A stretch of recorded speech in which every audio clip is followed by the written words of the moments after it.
Everybody's kind of tired, I think. Well, welcome to the last day of the charrette. As we were working last night, I was kind of anticipating having a standing room only crowd to see, for everybody. I figured everybody would be interested in seeing what the final, kind of solutions were. But maybe Eric, they're counting on you to just report it for us, and they're all looking to you, buddy. So.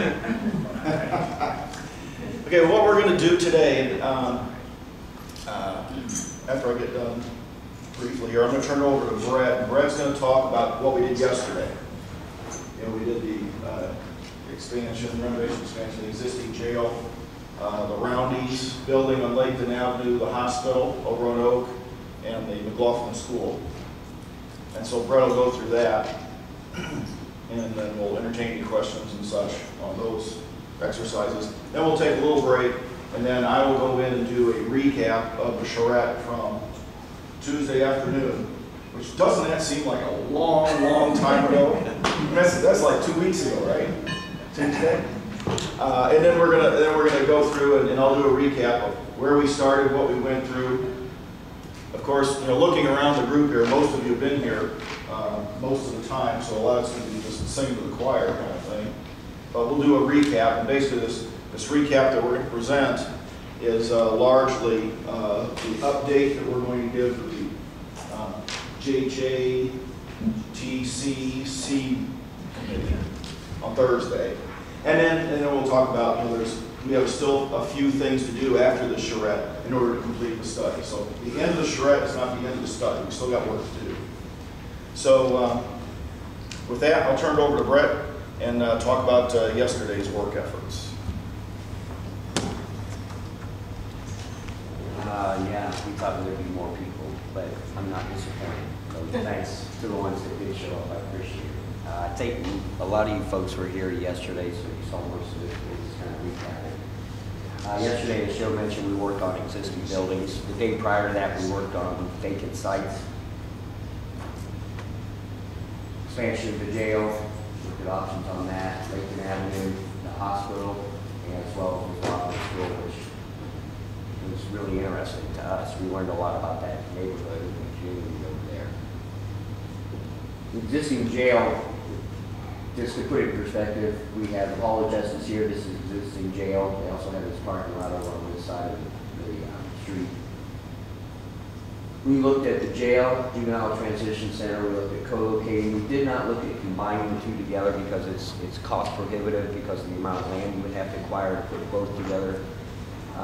When we looked at juvenile transition center, we looked at it just as an individual piece there, saying that the jail becomes something else or gets renovated, and we put the juvenile center on the lot. And then co-locate, for you folks that haven't been around a lot, means that they're in very close proximity, maybe on the same site, but they're two different buildings.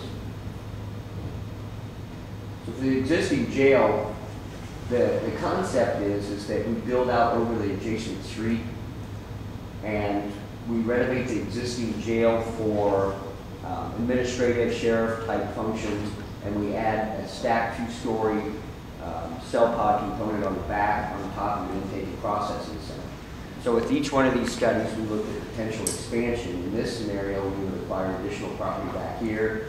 We do an expansion of another stacked housing pod somewhere down the road, hopefully, outside of our lifetimes. And then we would have the other option of potentially building over here, maybe having a connector over the street. So every time we did an option, we didn't want to landlock that. We wanted to look at the potential future expansion so that you don't have to tear the whole thing down and go through this in the future. You've got options available to you that already been studied.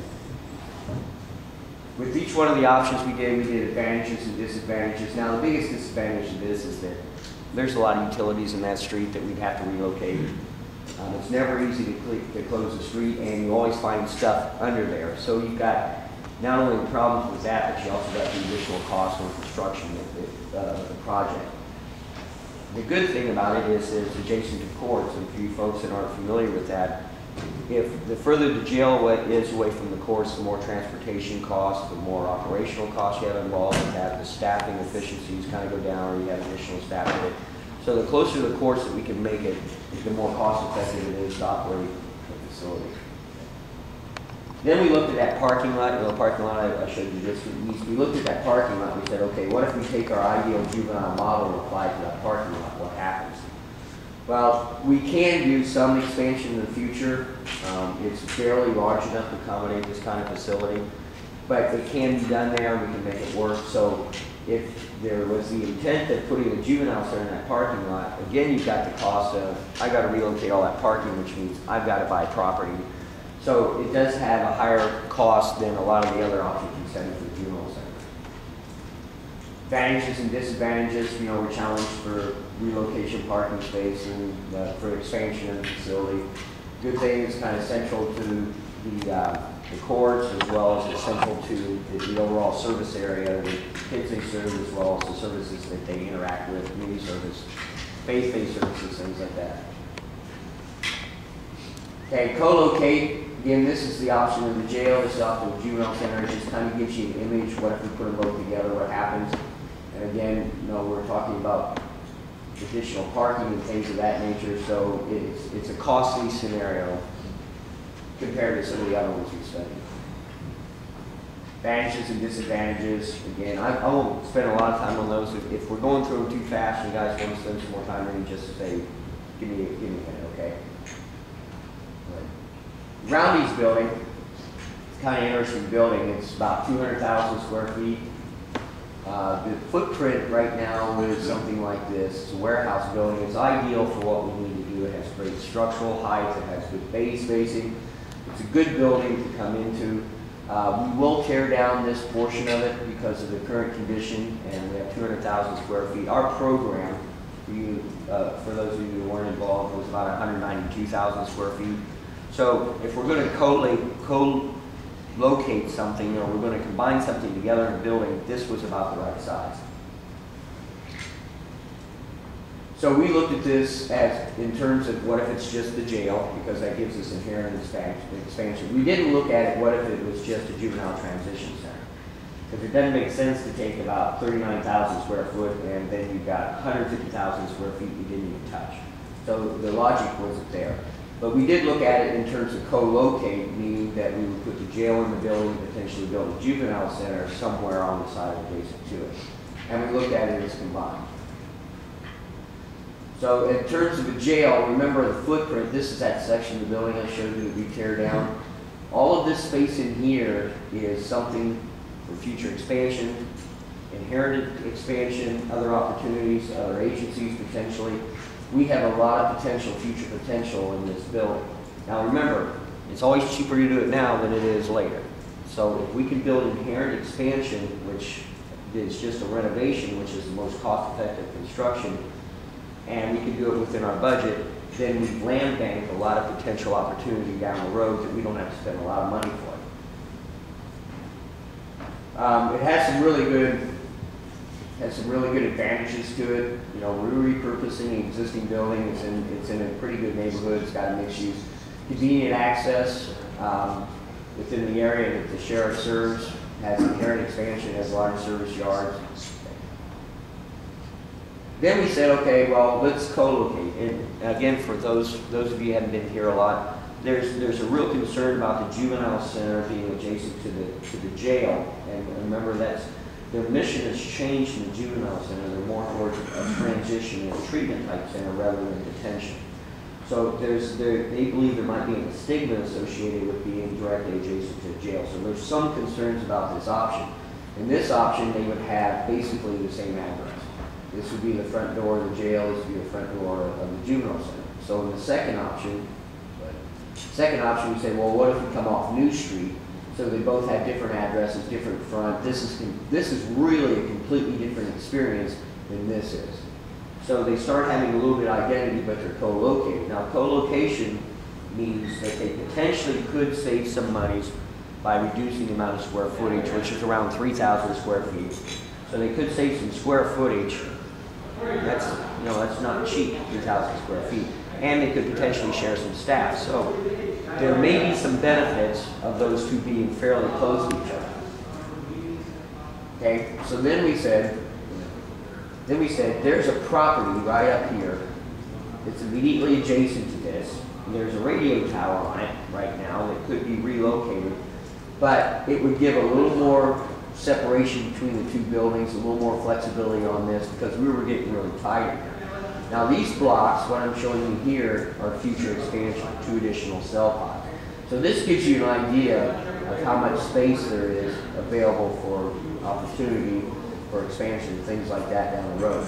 But if we have to go outside and we try to put a juvenile center in there, we've really landlocked the opportunity of this facility to grow or to respond to changes in mission and program and things like that. So we looked at the adjacent side on this option for co-locating. And then we said, okay, what if we just put everybody in this building? So we basically unloaded all of our blocks and we stuck them in here. And we do have some potential expansion opportunities still remaining. We can do 2 cell pods somewhere down the road if we need to. And juvenile entrance would be potentially down here, and we might have the jail entrance down on this side. It would still come off the same street, but they would have, potentially a different address.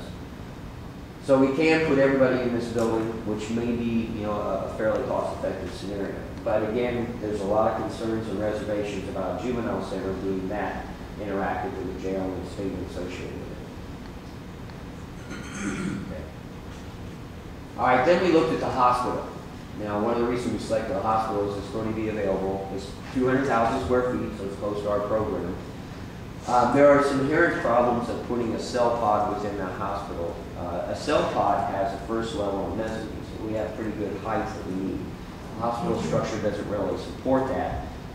So we have to look at this in terms of, we know we're going to do part addition, but we potentially would have, plenty of space in there for other type of opportunities. So we looked at this in terms, again, we looked at just as a jail, saying, okay, we take a portion of it, and then that other portion could be whatever, or we tear it down. But it's in a pretty good location. It kind of makes sense to what they're trying to do, and a lot of the space is readily renovated into office for like the sheriff's department, and can very easily translate into things like the intake and processing area. We didn't look at at just the juvenile center because it doesn't make sense to buy 200,000 square foot and build another building. That doesn't make sense. We didn't look at co-locate because, again, it didn't make sense to only take the sheriff's department, which is about 98,000 square feet, which should actually be in the building, have 100,000 square feet left over, then build a new building. That didn't make sense. So we look at it in terms of combined, just a jail in terms of combined. So this is an idea if it's just a jail. This was the OBGYN wing down here, which we could easily translate into an intake and processing center. We have plenty of parking. This would be potentially public, staff. We have other staff back here. Now, the hospital's existing kitchen is right here. So the thought is we could take advantage of what's there, so we can put the kitchen there. A lot of the utilities, services are in here, so we can put that in mechanical. This is a 4-story office building. Now, the sheriff would occupy, in this scenario, with EOC in the basement, about 2 floors, which means we have 2 floors potentially for other agencies, for other opportunity for future expansion. We wouldn't necessarily use this wing to the west in the initial part of it, but that gives us some opportunity down the road. We would add 2 cell pods, and again, we're showing that there is the potential of adding 2 more cell pods in the future. So there's plenty of opportunity for expansion. We can make good use of existing space, and renovation is always, well, not always, but typically cheaper than new construction. In this case, we believe it would be cheaper than new construction. So there's some advantages and disadvantages associated with that. Okay, then we said, well, what if we put the juvenile center in there as well? This is a 3-story building, really. There's a lower level, first floor, and a second floor. So this is really 3-story. There was some concerns, and this option explored that, about you couldn't really put all of everything the juvenile center needed on one level. So then we would need to separate. And if we separated and put the housing, for instance, on a separate level, which we would need to do, then there's the issue of transporting or moving kids back and forth. And it becomes fairly dangerous when you get in an elevator. You've got an escort, it becomes staff intensive. So moving children or kids vertically becomes a little more challenging. So this option explored building 2 new housing wings outside of that. And then that would, we take part of the floor for all administrative components, and take the processing, medical, things like that. And then we would have the floor below, and possibly the floor above, available for, you know, other opportunities for a program space, for inherent expansion for the juvenile transition center. The downside of that is we've got 200,000 square feet and we're building new buildings. That may not make sense. This scenario said, okay, we're going to solve the problem with vertical circulation. Maybe we put a ramp in there. You can easily visually see movement back and forth. You don't have steps, so you don't have somebody monkeying around and pushing somebody down. You have the elevator. So if we did that, what we might do is separate some of the services out so that we minimize the amount of movement, vertical movement of the children in there. And the classrooms and so forth might be down on the same level as the housing component, and we might have, you know, like the dining and everything else down there, the administration. We still have flexibility to go vertically, but we do need to add, whether it's our large motor skill type space or gymnasium, whatever you want to call it. This is a 2-story. Now, the way that that's constructed, if you're not familiar, is that they have sloped sides that come down to the glazing area, so there's a lot of natural light that comes in there. If we build a 2-story component, they could enter the gymnasium right off the lower level, the garden level is what we're calling it. They could enter right off the garden level where all the housing is, and it would be about this, you only have 1 story above grade. So this actually became a very interesting option for, and became one of the preferred options that Joe will discuss a little bit more. So we did a little more detail on that, which Joe covered, and then we do the recap. Okay, so then we studied the McLaughlin building.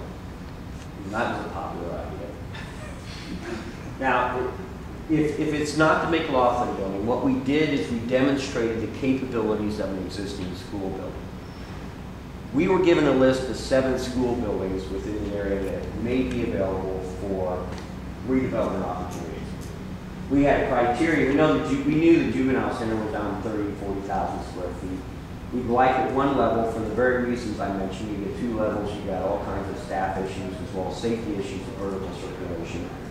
We wanted enough property to be able to take care of the other things like outdoor recreation and things. We also wanted the building to be in decent shape, so it is cost effective to renovate. More cost effective than what new construction would be. And those were the basic criteria. So we didn't look at it in terms of neighborhoods, things like that. We looked at it in terms of its pure physical capabilities to potentially be reused for a juvenile transition center. So if there's another building that's available, what we did here might be applicable to that building as well. So we never thought of this as being a jail, knowing that we've got a jail at 155,000 square foot, we've got a different scale. We don't put those kind of things in residential neighborhoods. It doesn't make sense. Plus, the property would never be large enough. We're looking at probably, you know, around 8 to 10 acres would be adequate for future expansion for the jail. So you don't carve out 8 to 10 acres in a neighborhood. We didn't look at it as co-locate because, again, we're not considered jail, or as combined, which we're not considered jail. We just looked at it in terms of juvenile transition center. So we have 2 wings on this. It's an L-shaped building. And we also have it's almost kind of a skewed T-shape, so we have a component over on this side. We have existing parking here, and this is a large lot used for bus circulation, for exercise, baseball diamonds, that kind of thing. What this did is it separated the 2 juvenile service areas, the detention area from the treatment side. So they're clearly separated. They grouped all of their shared components in the center, so we can control circulation, easy access in both directions. This is the existing gymnasium they have. This is a large meeting room that could potentially support the program space. And remember, the transition center has about 6 classrooms in it. I think about 6 classrooms in this. So it's heavy on the educational, the skills development, life skills development, that kind of thing. So we can take advantage of the spaces that are inherent within the school building. Also, the kitchen is right in this area as well. In this wing, we would take care of some of our basic service components, and we had space left over. Now that space left over, if you were to build a new building, you wouldn't build leftover space. Typically, you wouldn't build leftover space.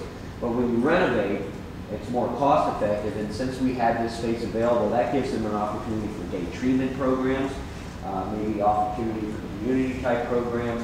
But that space could be used to the benefit of both the community and the transition center that isn't readily available or wouldn't be available if we were to build new construction. We'd also, kind of reconfigure this area where we probably put outdoor recreation for both components, maybe some additional parking. And this is where they come in and we do the initial screenings and things of that nature. So this would be probably public and staff in this area, maybe staff in this area. So we demonstrated that the configuration of an L-shaped building or a T-shaped building, depending on the size and shape and square footage, can be readily translated into a juvenile transition center and fairly cost effective, because a lot of the components that are there for a school are things we need for the transition center. Advantages and disadvantages. I think that we heard a lot of this yesterday. And, I'm glad that people came out and voiced their opinion, because that's what this forum is for. That's why it's an open public forum. It's been advertised. We want people to express their opinion. So there are some advantages to this. This would probably be fairly cost effective, but that logic applies to other school buildings that may be available as long as it's consistent with the criteria that we've established for this one. And the good thing about this too is when you build on a site like this, there's no taxes being generated by the site now. So we're not taking a site that could potentially generate taxes and turning into something that wouldn't. So there's advantages and disadvantages of that. Now I'll turn it over to Joe and he can run through the recap. Are there any questions on anything that Brett had presented? No? Okay. Like the group today. Yes, ma'am. I'd like to just say something, and I can't stay for long. I'm one of the judges in the committee, and I'm actually chief judge of the district court, and I apologize if I'm repeating anything, and I'll have to leave shortly because I forgot at the start. But I just think that I would be remiss if I didn't mention or reiterate what some folks have said about at least having some of the beds or jail facility at the courthouse. I just, especially with pending cases, the ability to have defendants and the courts to have readily available individuals is very important both to the flow of the court system. There's an old saying, the wheels of justice can turn slowly. Well, I just think that having a facility that will require transportation of the defendants in a pending case will slow down the process and will seriously increase transportation costs. I don't want to speak for the sheriff, but I was a little hesitant to say too much, but I've learned in the short period of time I'm on the bench that while you assume that people understand what goes on in your functions, they don't always understand it. And when you have a pending case, there are multiple court hearings that occur, and there's the beginning stage of arraignment and pretrial. Often a defendant will contact their attorney and wish to proceed with the case more quickly. You may have a defendant that has 2 or more pending cases and may be waiting, for example, to go to DLC and needs to take care of a more minor issue with a misdemeanor and cannot proceed to the next stage of their more serious offense until they complete the misdemeanor phase. So often that individual will need court contact several times in a very short period of time. I think requiring that transportation over and over again will be very costly, long-term, to the community. And, you know, I would think would increase safety issues that would arise in terms of transporting that defendant multiple times. In addition to that, the reality is that many of these individuals have attorneys. The hub of where attorneys' offices are, as well as their work is at the courthouse. You will often, as a judge, I will often see attorneys who have a case, who have a space in their schedule where they have the opportunity to then go and talk to one of their clients or 2 or 3 of their clients. They can go do that and then come back to their court hearing in another case. If you have a facility that is offshore, so to speak, or away from where the hub of court activity is, that will seriously impact individuals' ability to effectively communicate as needed.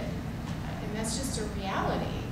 I'm not saying that individuals won't do their job. I'm just saying that I think you're going to make it much more difficult, particularly with individuals with a pending case. Once individuals are sentenced, and I'm not here to say how it should be built or shouldn't be built, but I just hope that the community understands that once an individual is sentenced, that contact with the court and their contact with attorneys is essentially over. They've been sentenced. And those cost prohibitive measures are not as of much concern, because the attorney's representation has ended once sentencing has been completed. It's the end of the case. Their contact with courts has essentially stopped because their case is at that point. They've been sentenced. The case is completed. So I hope that the committee and anyone else in the community is considering those aspects. I wouldn't want to speak for the prosecutor. I don't know what aspects they would or what concerns they might have with having individuals off-site or on-site. But those are ones that I see with the courts on a daily basis. You may think that having a long list of defendants and having them all housed for the day would work. I'm sure that, I'm not saying it would or would not work.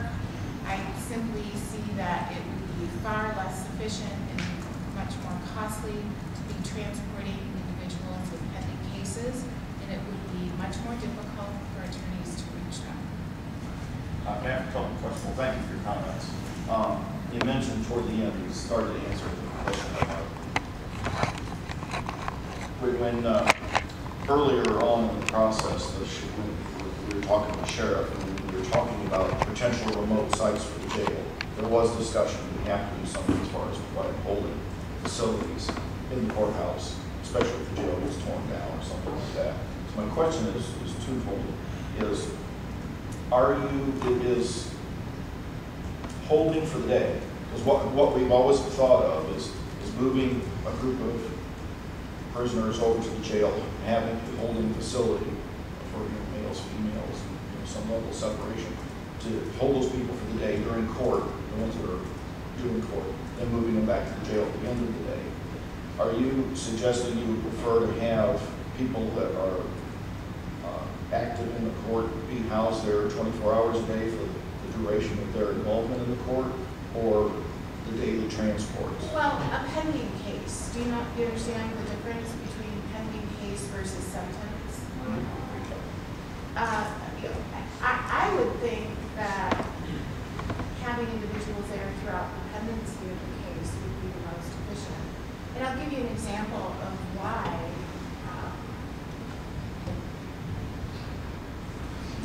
the way you suggest would prevent, for example, there may be an individual in jail who changes their mind and says, I've decided I just want to plead guilty to my case. And if an attorney hears about that, they will often meet with their client, talk to the judge and the prosecutor, and have that individual literally brought up that day, and the case can be completed that day. And often they'll be, if their sentence is considered completed at that point because they've been in jail for a period of time, they will be released. Doing it as you suggested will be much, much more difficult to coordinate if you have it off campus. First of all, the reality of having an attorney go all the way to Laketon Avenue when their office and their work is at the courthouse,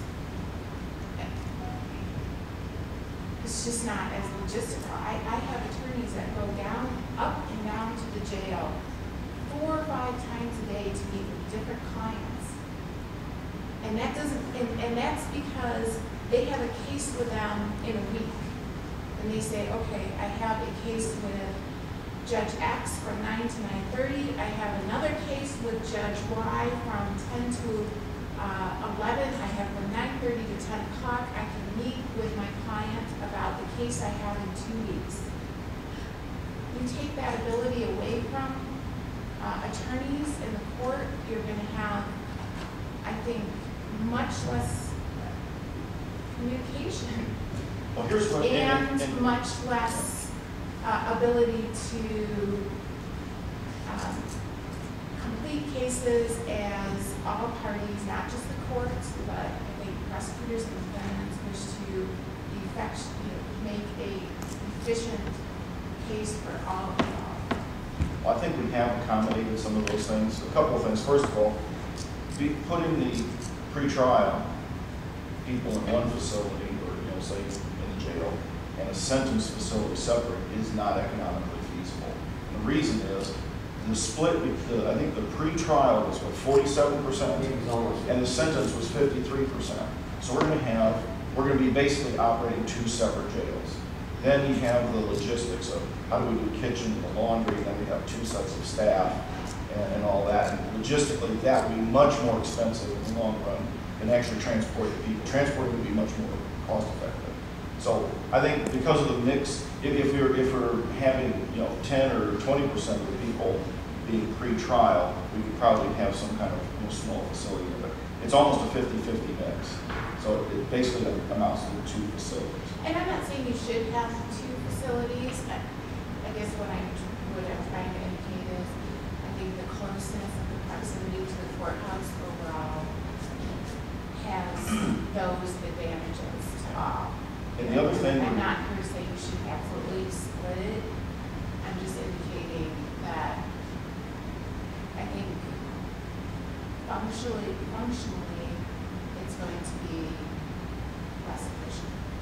one of the things too that we discussed as far as being able to solve some of the distance problems in the jails remote is through technology.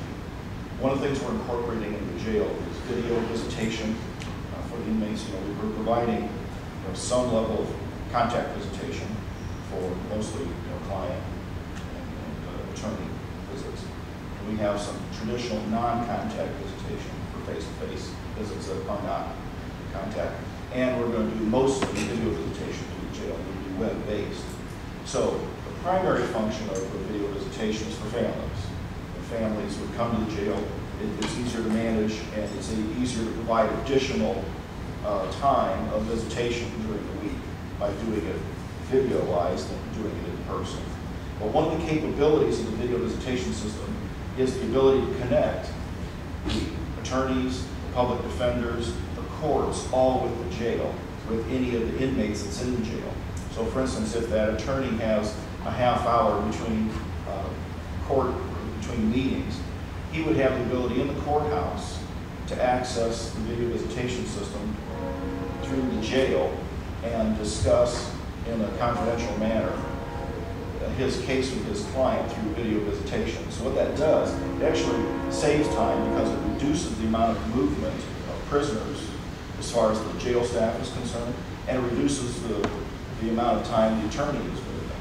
So some of these things, your concerns are very real, but I think we've been able to address them through technology that we plan to incorporate in the new facility. And it's a technology that hasn't really existed for long. In fact, we talked about too, we're doing this very thing in Lake County, Indiana, where we're connecting all of the county courts and the federal courts with the public defender's office and the prosecutor and the video visitation system in the jail, so that we can do all this remotely and not have to transport people across the county. And we think that's a big cost savings. And the technology costs something, but over the long haul, I think it's a very good solution to reduce that transport that you have. So I think we can address those fairly effectively. We have a good amount of the video capability, at least in district court, at this time. How much is hooked up to the jail and then we can do our video arraignment? Yeah, right now it's like video arraignment. This particular system, there will be a video visitation. There's probably, like right now, between the court and the jail, you have how many video arraignment systems set up? 2, maybe 1. Okay, 2. This technology will allow you to have probably about 75. So, and the inmates technically don't ever have to leave their housing unit in order to access this system. So the access to the inmate from the attorney would be much quicker than moving people to someplace in a designated room. This access will be provided throughout the jail through the otherwise provided video visitation system. So it'll be pretty powerful and very capable. So I think we can address those concerns very well. Bob? Your Honor, and I don't mean this in a negative sense. For years, we have done all kinds of things to enhance the criminal justice system in the courthouse. The courts, and the prosecutor, finally a few years ago, the sheriff got halfway decent quarters. Somewhere along the line, we have to think about all those folks that are working in that damn jail and do things that are going to be good for them to lessen their responsibility and the stress that they have every single day that they work in that jail. I think a lot of the things that you have done are going to create some little difficulties that the judge has talked about. But the court has always worked with the sheriff on doing things, and I think now is the time that we have to look at what can they do to help us, the sheriff now, and those of us that are concerned about restoring in our community what we really have been lacking for a long time. This is an opportunity to do new things, innovative things that I think will enhance the system. I know I might be on a soapbox here. I worked in that system for 35 plus years. It has not changed one iota in all that time, except the staff levels of stress and the staff levels of trying to figure out how they can satisfy all of the players in the system. And this is an opportunity, I think, for our community to finally get something that we not only are going to be proud of, but we can make changes in the system that are going to be beneficial to the system, whether it's the judge, the sheriff, or the John Q. citizen that's on the street when he comes in contact with the jail or law enforcement. I just see it as a plus. Yeah. I mean, we can't look at one group of folks, in this case, maybe the attorneys. The attorneys are very vital to our system, and they're going to understand some of the changes, and I think they're going to embrace it. I really believe that they will embrace it. And that's one thing you mentioned, change. I mean, there's a lot of things. I mean, you can't go into this thinking it's going to be business as usual in this new facility. It's a different world, and there's going to be a lot of these kind of discussions that have to be held, during the design process. Well, how do we solve this problem? How do we do that? What does this look like? There's going to be a lot of that going on, but I can guarantee it's a lot of it is going to be a lot different. Yeah, I just want to make sure that, somebody's thinking about that those someone's things. thinking about those aspects, and I'm sure that you are, but they're just very important aspects that the court's concerned about, and I think attorneys are concerned about, and I'm sure defendants are concerned about in terms of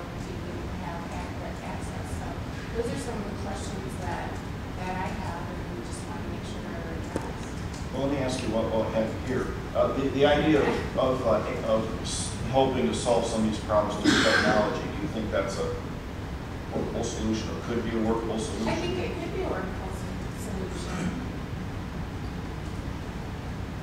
Sure, I just want to make sure that they're getting addressed. I mean, I don't, you know, I'm not certain that they're being voiced, so I just want to make sure that they're being expressed. That particular issue has not been brought up previously in the Charrette, other than, like I said, the sheriff and discussed I mean, when you have those everybody issues who's prior. when you have everyone who's at the table who is, you know, from the sheriff's office, I'm sure you're that aspect, but if you don't have people at the table who are expressing other aspects of how a case flows, they might not get specific.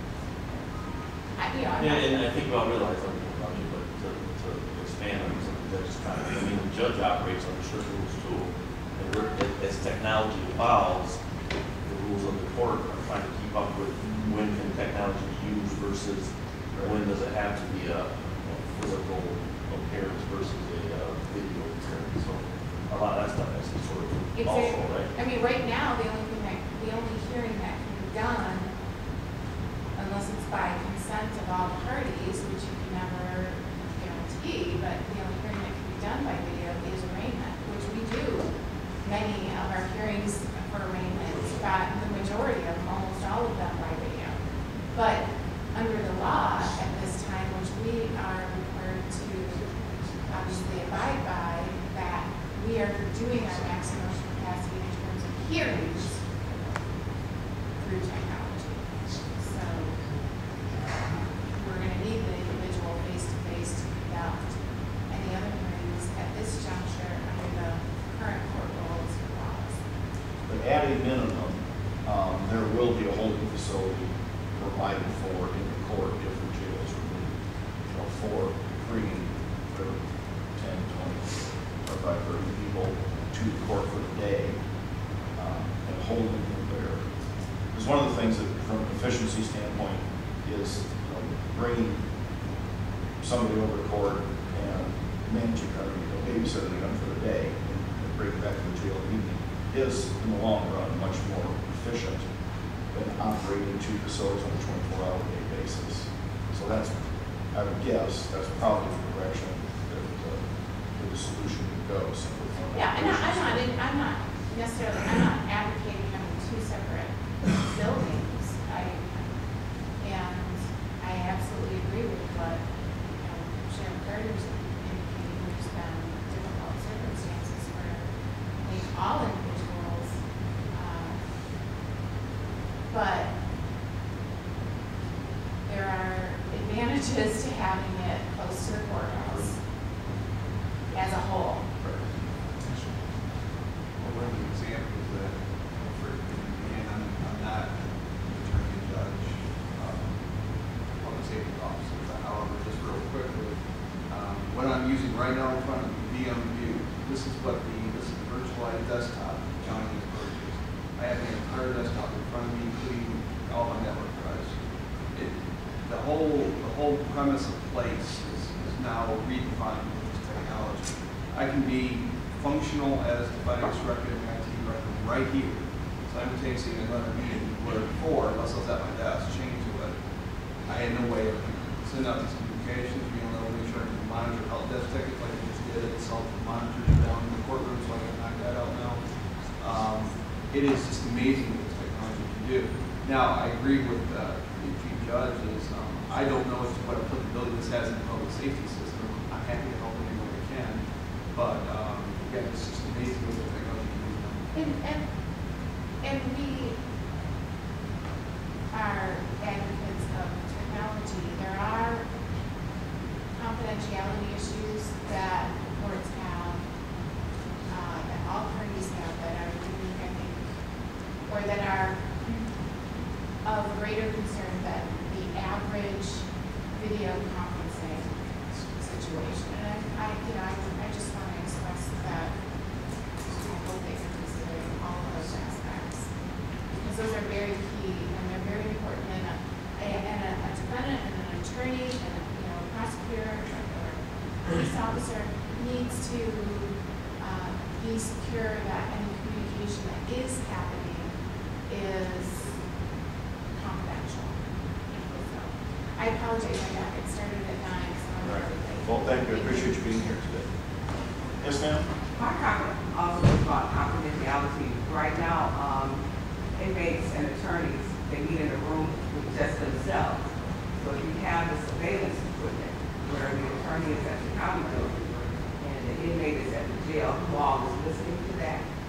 And that was my one concern. And the second concern is for the video for just family that wants to visit an inmate.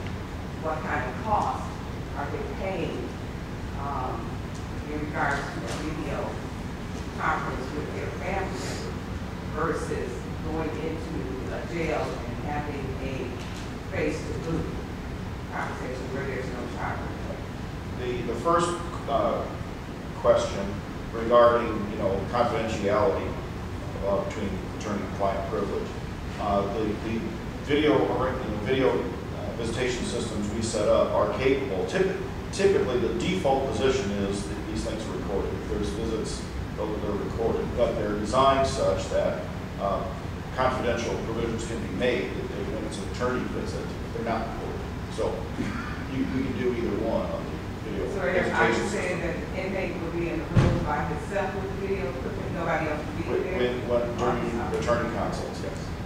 The second part of the question is, there is not a cost to the family to do video visitation and again, this is a policy of the county, but what I typically see is that if the family is coming to the jail for the visit and the family goes into the visitor's side of the video visitation in the lobby and visit the inmate from, at the jail, but separated, there is no cost for that. What I see some counties doing, again, this is the county policy, is if the families are allowed to visit from home and without coming to the jail, then many counties are instituting a cost to do that because there's additional technology, additional controls that you have to put in place to make sure you're monitoring and there's no drug deals going on and things of that nature, during the visit. So that's what I see typically. But just because we're doing video visitation, does not mean there's a cost to the family to have a visit. Another question: are you saying that the jail will only have video? I wouldn't have the No, option of going to a class. Well, we're providing the capability for 3 different types of visitation. The contact visitation is typical, face-to-face contact of a typical client and attorney. Non-contact visitation is where you're having visitation through glass and talking to a handset. There will be some of those. Sometimes attorneys prefer to meet that way. Sometimes there might be reasons to have family visits that way. But the majority of visitation would be planned for video visitation. And again, that would be a policy decision of the jail as to, if you want to come in the jail, so I want to contact visitation with my family member, I doubt that that's going to, something that's going to be granted. There may be cases, there may be exceptions, but as a general rule, it's not you come in and you have your choice. You'll get this or this. You're going to get whatever the county policy is. And most likely it's going to be video. That would take the human aspect out of it. I would feel better just sitting there with this glass talking to you versus I'm on this screen and you're on the screen. And there's preferences and advantages and disadvantages to each of them, for sure. The advantage to the video visitation is there's less movement of prisoners. There's a couple of them. One is there's less movement of prisoners throughout the jail, which helps staff the facility more efficiently. The other thing is, if you have a choice, okay, if I have to have face-to-face contact on a visit, I'll get half hour a week, 20 minutes a week. But if I can do video visitation and get an hour and a half a week, because more people can visit more often, which one is better? And again, it's not my decision. What I'm going to do is provide the capability to do any of these things, but it's a county decision of which one best suits the needs of the county. Randy? Yeah, just a question, I guess, about, maybe this is to the county officials. Will there be a chance to evaluate this charrette process? You're getting into my presentation on the recap. Okay, because I guess my question, the reason for that, I guess, I mean, hearing the judge speak a little bit ago, leads me to believe that there hasn't been a conversation with the judges about what would be good for you as well. Bob, I hear you're right. We need to lower the amount of stress for the people who are working within the jail. But at the same time, what I'm hearing is that it's going to increase the stress level for the judges. Yesterday, it became clear that it's going to increase the stress level for the neighborhoods. I know you can't please everybody, and it's. But it's guaranteed that. Right, I know that. So I'm not going to live in this pie in the sky dream that everyone's going to be happy. But I've heard a lot of talk here over the past couple of days about, there's more coming together, working together as a community, but it seems like there's been some missed opportunities to hear from different segments who are going to be affected by the new jail and new transition center. Even one of the comments that I was told yesterday, I wasn't here, but if for those who oppose, we're going to fight back. Well, that's not a statement of, hey, we're going to work with others. It's we're going to give what we want without giving much consideration to other parties. So it concerns me. Well, here, let me explain the process. Again, we're getting into my recap part. Yeah. The charrette, the end of the charrette is not the end of the study. The charrette is part of the study. The county hired us to do a pre-design assessment and study. The charrette process was kind of the middle of it. We collected a lot of information before we get ready for this. The charrette process involved getting all of these people together and getting as much input as possible. Now we have an opportunity to narrow this thing down and finalize it later. It won't be a charrette kind of environment. We have work to do to complete the study. So this isn't the end, and there's plenty of process left. The other thing